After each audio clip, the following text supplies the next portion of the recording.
am to, is to, are to এর ব্যবহার।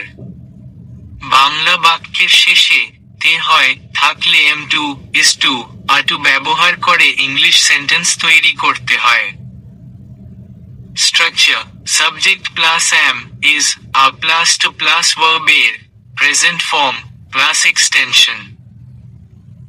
Subject যদি he, she, it, this, that, singular noun, uncountable noun হয় তাহলে auxiliary verb is হয়, I থাকলে am এবং বাকি সকল ক্ষেত্রে a হয়। এক্সাম্পল: আমাকে এই রচনাটি লিখতে হয়, I am to write this composition। কাজটি করতে হয়, he is to do the work। Raju আগামীকাল থেকে আমাদের ইংরেজি পড়াবেন, Raju is to teach us English from tomorrow। তাদেরকে এই রচনাটি লিখতে হয়, they are to write this composition। আমার যাওয়ার কথা, I am to go। আমাকে প্রতিদিন অফিসে যেতে হয়, I am to go to office every day।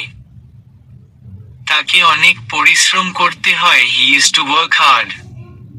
তোমাকে ইংরেজিতে কথা বলতে হয়, you are to speak English।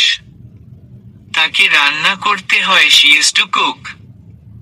আমাকে আমার পরিবারের দেখাশোনা করতে হয়, I am to look after my family। আমাদেরকে নিয়মিত পড়ালেখা করতে হয়, we are to study regularly।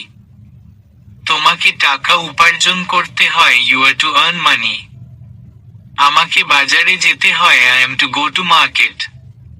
তাদেরকে চাকরি খুঁজতে হয়, they are to search a job। আমাদেরকে কম্পিউটার শিখতে হয়, we are to learn computer। আমাকে দুর্নীতির বিরুদ্ধে রুখে দাঁড়াতে হয়, I am to stand against corruption। তোমাকে চাকরির জন্য দরখাস্ত লিখতে হয়, you are to write a job application।